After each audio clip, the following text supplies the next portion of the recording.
Bismillahirrahmanirrahim. Alhamdulillahirabbil alamin wa bihi nasta'inu ala umurid dunya waddin.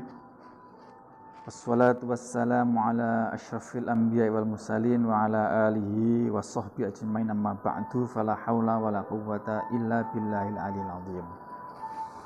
Ila haudz. Apa? Sesuatu yang melebihi dari kebutuhan.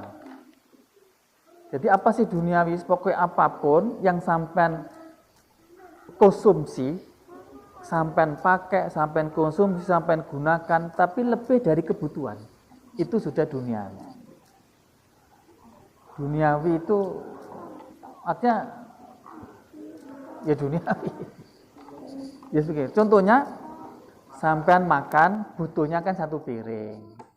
Kok nambah, mergo kepingin nambah 2 piring. Piring yang kedua ini sudah duniawi. Sampai pakai baju, normalnya itu penting bisa nutup aurat, dilihat orang, tidak sampai orang itu merendahkan, itu cukup. Kok lebih dari itu? Wah, misalnya barangnya harus mahal, harus dan sebagainya, lebih dari sekedar menjaga muru'ah. Muru'ah itu menjaga harga diri. Jangan sampai pakai baju yang orang memandang itu tergugah untuk menghina. Itu sampai ikut dosa. Halo? Halo? Sampai memakai pakaian baju yang sekiranya orang melihat itu terdorong untuk mungkin ngerasani sampean atau menghina, itu sampean ikut andil untuk menimbulkan dosa orang ini. Halo?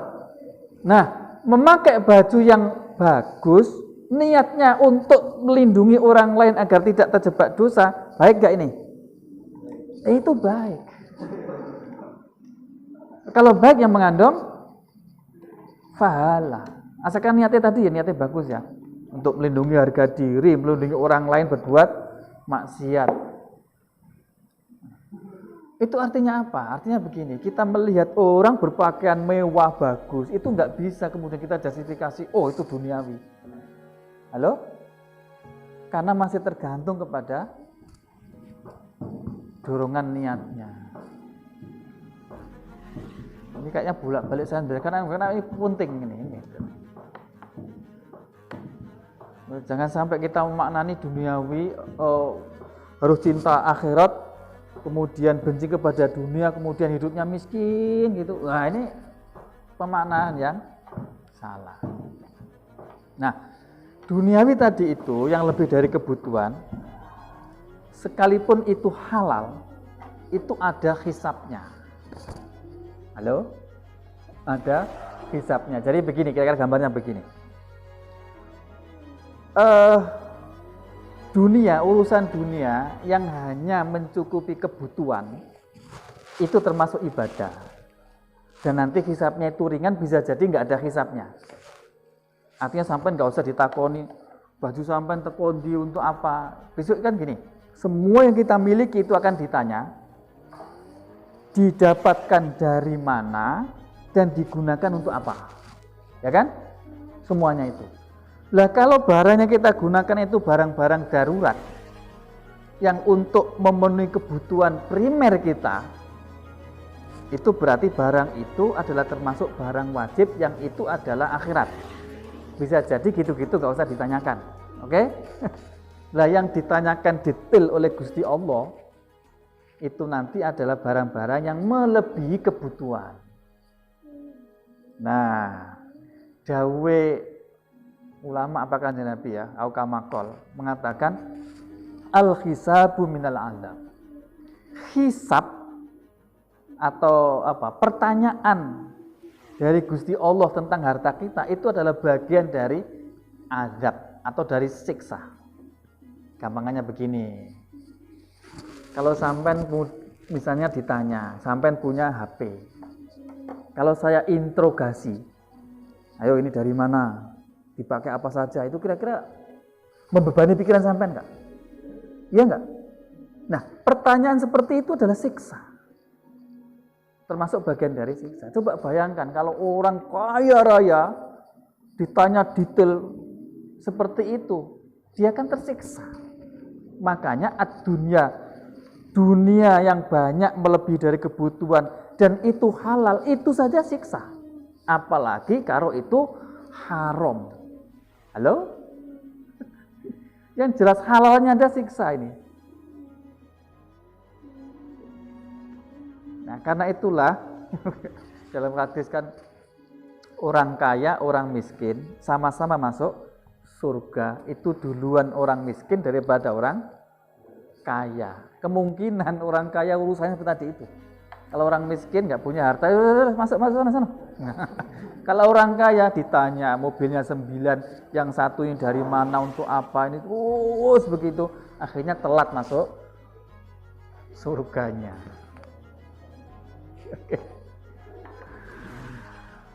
Nah, nanti beda lagi kalau kekayaan semuanya itu dipakai untuk ibadah. Kaya raya tapi semuanya dipakai hanya untuk Allah. Kanjeng Nabi Sulaiman itu kaya raya. Abdurrahman bin Auf itu ketika meninggal saja itu kunci gudangnya itu dipikul. Ngerti dipikul? Bukan di bawah kanting begini, bukan. Dipikul, ngerti dipikul? Dipikul saking banyaknya kunci. Saking banyaknya hartanya. Artinya apa? Sahabat Amr bin Auf itu kaya raya. Pertanyaannya, apakah dia duniawi? Nah, maksud sahabat duniawi. Nah, jadi tolong difahami bahwa dunia itu seperti itu. Nah, pendek kata kesimpulannya begini, apapun sesuatu yang wujudnya dunia,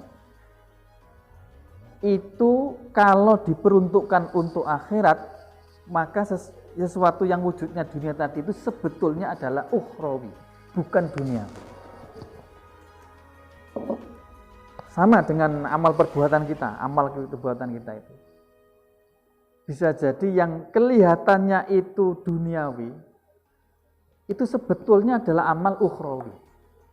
Sampai di taklim disebutkan, kam min amalin yatasawwaru bi surati dunya yaswirul akhirah bi husnin niyah.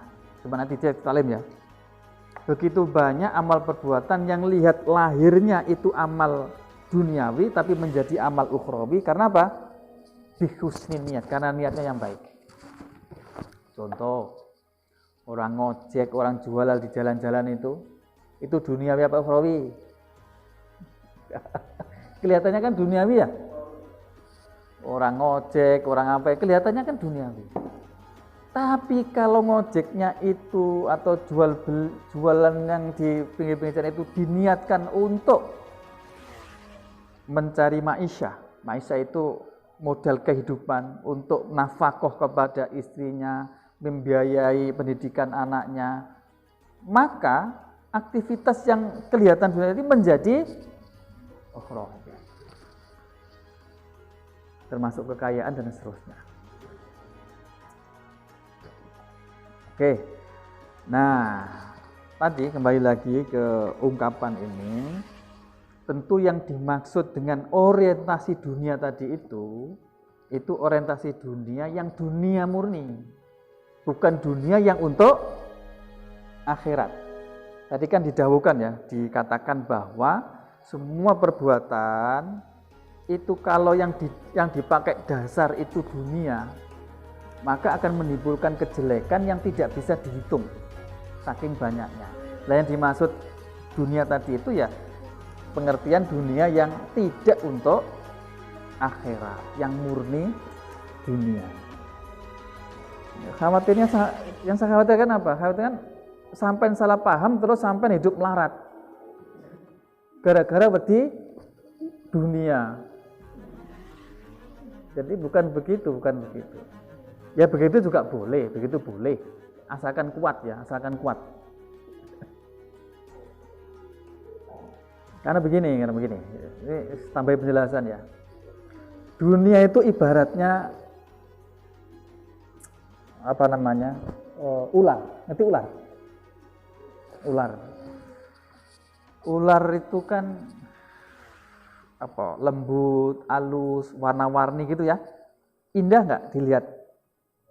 Indah sekalipun. Tapi dibalik keindahan ular bentuknya, dari aspek bentuknya, itu indah dan dipegang itu lembut gitu kan. Wah. Tapi dibalik itu adalah mengandung racun yang berbisa. Mengandung racun berbisa, racun yang mematikan. Mengandung racun, mengandung bisa yang mematikan. Nah, artinya apa? Artinya, boleh nggak kita bermain-main dengan ular tadi itu? Boleh nggak? Jawabnya adalah tergantung. Kalau saya seorang pawang ular, punya ilmunya, memiliki daya penawar terhadap racun ular, boleh nggak saya bermain-main? Boleh. Tapi sampai sih nggak duwe ilmu pawang ular, nggak punya penawar racunnya, boleh nggak bermain? Nggak boleh. Nah, mafhumnya juga begitu. Harta kekayaan, harta benda seperti itu. Kalau sampai punya ilmunya dan punya obat penawarnya, penawar harta benda, silakan kaya raya sekaya-kayanya. Tapi kalau nggak punya ilmunya, nggak punya obat penawarnya, jangan coba-coba kaya. Halo? Bayangkan sampai nggak punya ilmunya, bermain-main dengan ular. Akhirnya apa kira-kira? Mati. Sama begitu. Sampai ilmunya nggak cukup, nggak punya obat penawar kekayaan, ya lebih baik hidup miskin, nerima apa adanya. Begitu itu caranya. Pertanyaannya, penawar kekayaan itu apa? Ada dua. Yang tadi, apa? Memperolehnya dengan cara yang halal dan membelanjakannya dengan cara yang halal sesuai dengan aturan syariat. Itu penawar kekayaan. Halo? Artinya kalau sampai nggak ada kok hartanya itu kecampuran barang haram, sebaiknya miskin. Berarti nggak punya obat penawar atau nggak punya kemampuan untuk menggunakan kekayaannya untuk kemaslahatan agama, untuk kemaslahatan orang lain, sebaiknya miskin. Daripada dipakai untuk berfoya-foya, dipakai untuk halo? Karena itulah para ulama-ulama itu, ada ulama itu yang tidak mau kaya, lari dari dunia. Wis urip dalam kondisi darurat. Makan leles, ngerti leles ya? Mencari-cari sisa-sisa makanan itu yang dimakan. Kenapa? Ya saking takutnya ular tadi itu. Nah, tadi penawar, kemudian ilmunya sekarang. Tadi kan syaratnya dua ya, orang boleh kaya asalkan punya ilmu dan punya obat penawar. Ilmunya apa? Ilmunya itu begini, harta benda itu tidak mutlak baik dan tidak mutlak jelek. Faktanya, dunia itu juga, harta benda itu bisa manfaat, juga bisa merugikan. Lah asalkan orang itu, tahu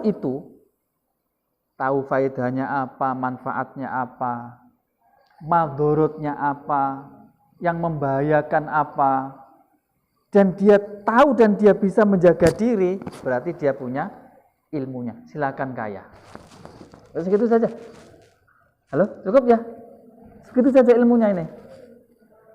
Silakan kaya raya, asalkan punya ilmunya dan obatnya. Ular tadi.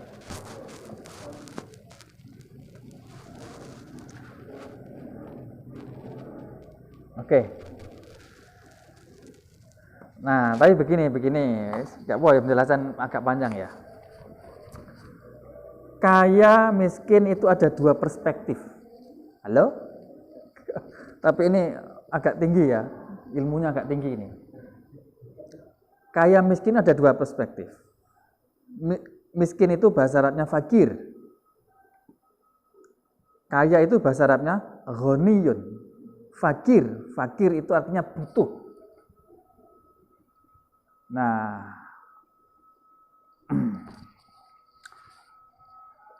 perspektif dunia, orang kaya itu adalah orang yang karena kaya, karena memiliki banyak harta benda, sehingga dia orang yang memiliki harta benda dan harta itu dibutuhkan orang lain, itu namanya kaya. Mafhumnya, kalau dia itu punya harta benda, punya sesuatu, tapi tidak dibutuhkan, itu berarti bukan kaya. Apa? Contohnya misalnya ya, sampai tinggal di, sampai misalnya punya sampah 1000 ton. Pertanyaannya, sampai kaya nggak? Kenapa? Karena sampah tadi itu tidak dibutuhkan oleh orang lain. Jadi memiliki sesuatu yang banyak tapi tidak dibutuhkan orang lain, itu berarti dia bukan disebut kaya. Jadi disebut kaya itu kalau memiliki sesuatu yang banyak dan itu dibutuhkan oleh orang lain. Sampai punya uang banyak melebihi kebutuhan, berarti orang itu kaya karena uang itu dibutuhkan orang lain. Oke, konsepnya paham ini ya? Paham ya? Oke. Sebaliknya, orang yang tidak memiliki harta benda, belum cukup untuk kebutuhannya, itu berarti namanya fakir. Oke, ini definisi standar. Nah, definisi yang tasawuf itu begini.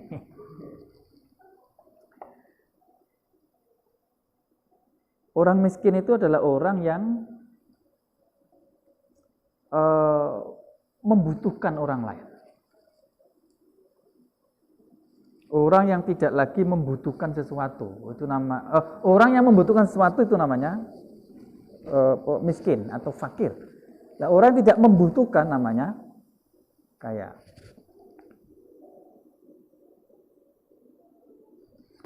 Itu artinya bisa jadi orang sekalipun punya harta benda sebanyak-banyaknya, tapi kalau perasaannya masih butuh, berarti orang ini disebut miskin. Halo? Perasaannya butuh. Punya mobil 9, perasaannya masih kurang 10. 10 kurang lagi 15, 15 kurang lagi. Jadi kenapa? Karena dasarnya orang itu kepinginan itu nggak ada batasnya, selalu kurang nambah terus sampai dia meninggal dunia. Nah, sebaliknya sekarang, orang kaya itu orang yang tidak membutuhkan sesuatu, berarti kaya. Nah, itu persisnya dua.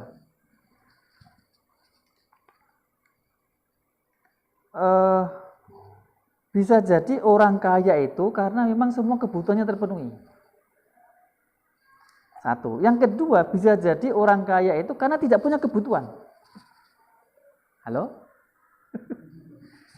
Jadi orang yang sudah mampu mengendalikan keinginan sehingga tidak punya keinginan apa-apa, kemudian dia merasa cukup apa yang ada, tidak butuh lagi, berarti orang itu kaya.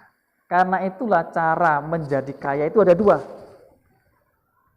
Satu, yang normal, itu yang mencukupi semua kebutuhan hidupnya dengan cara menumpuk harta benda sehingga apapun kebutuhannya tercukupi, itu satu. Yang kedua, cara menjadi orang kaya adalah dengan cara menghilangkan keinginan.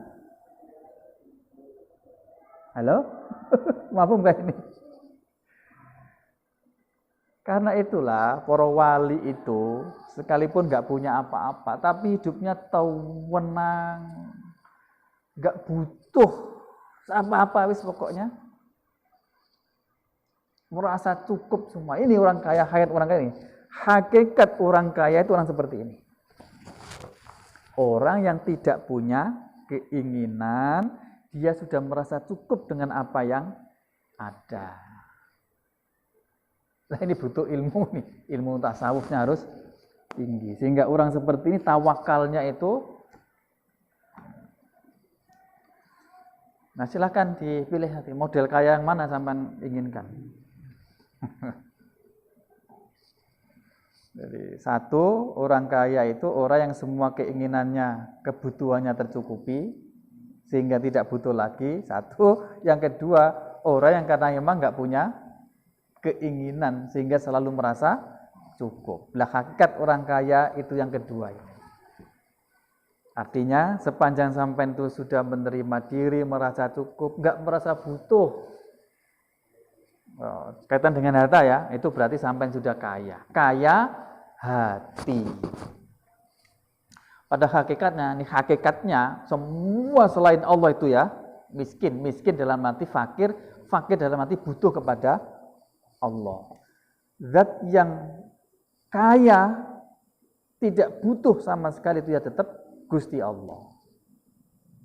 Qiyamuhu binafsih. Dan selain Allah itu pasti butuh kepada Allah. Tapi ukuran dunia tadi itu. Kok sampai sana tadi ya penjelasannya ya? Dunia, akhirat, yes begitu itu.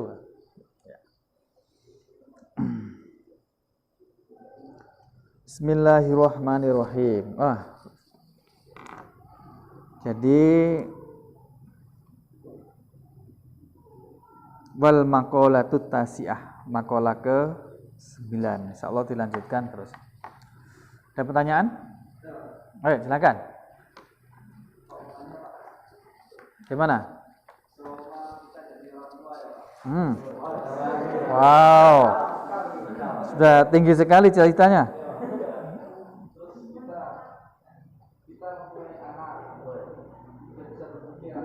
Oke. Oke. Terus kita bilang sama kamu kalau sama anaknya tuh nakal, kamu dibiayai tinggi, itu nanti kita nafkahi pendidikannya jadi akhirat atau dunia, Pak. Oke. Kita mungkin masalah sama Oke. Baik, sudah dipaham. Tapi masalahnya ini pertanyaan tentang orang lain, tentang diri sendiri nih.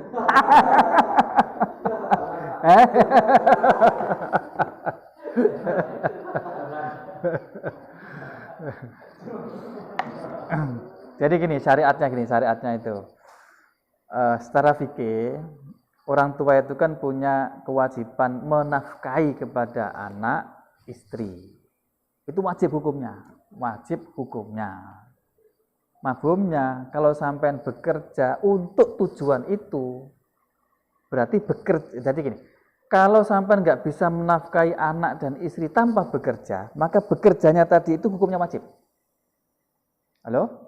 Bekerjanya tadi hukumnya wajib. Berarti bekerjanya itu mengandung nilai ibadah yang melebihi ibadah sunat.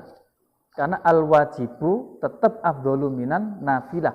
Perkara wajib itu lebih utama daripada perkara sunat. Nah, menafkahi termasuk menafkahi anak. Bagaimanapun kondisi anak, orang tua harus punya kewajiban yang nempel pada dia sebagai orang tua menafkahi anaknya. Bagaimanapun kondisi kecuali pun nakal, itu tanggung jawab. Kalau dibiarkan apa? Kalau dibiarkan, ya nanti di akhirat. Jadi tetap wajib. Nah, kalau wajib itu jelas akhirat. Kalau wajib ya. Sekalipun diungkit-ungkit. Gini, diungkit-ungkit itu dilihat konteksnya. Kalau konteksnya itu untuk menyadarkan anak, kan nggak masalah. Menjaga anak ya, anak ini nggak paham kalau nggak dijelaskan, nah berarti itu kebutuhan. Ngungkit-ngungkit, kalau ngungkit-ngungkit itu konteksnya adalah ngersulo, ngerti ngersulo ya? Kan beda ya. Menceritakan bahasanya mengungkit, tapi didasari niat ngersulo dengan niat menyadarkan kan beda. Nah itu tinggal itu saja niatnya, ya kan? Kan faktanya kan begitu. Ada anak itu nggak sadar tentang tanggung jawab orang tua yang sebetulnya berat sehingga dia nakal karena nggak sadar. Nah, kemudian orang tua menjelaskan itu. Nah, tentang mengungkit-ungkit itu tergantung kepada hatinya tadi itu. Kalau niatnya ngersulo ya ungkit-ungkit. Nah, begitu kira-kira kan, ya. Jadi untuk mengungkit-ungkit atau tidak itu terkait dengan perbuatannya sendiri, bahasa yang digunakan dan pendorong niatnya. Sama dengan sama dengan misalnya sampai berdusta. Berdusta itu boleh nggak? Goro boleh nggak? Boleh nggak? Nah, lihat situasinya. Ada 5 hal yang berdusta itu boleh. Nah, kayak begitulah model-modelnya kan. Nah, tergantung konteksnya tadi itu. Oke. Apapun semoga bermanfaat, berkah untuk kita semuanya. Setitik-titik dilakoni. Ya, setitik dilakoni. Manfaat berkah. Al-Fatihah. A'udzubillahi minasyaitonir. Bismillahirrahmanirrahim. Alhamdulillahirabbil alamin. Suratal ladzina an'amta 'alaihim ghairil maghdubi 'alaihim waladdallin. Amin. Akhirul kalam, wallahu muwaffiq ila aqwamit thoriq. Wassalamualaikum warahmatullahi wabarakatuh.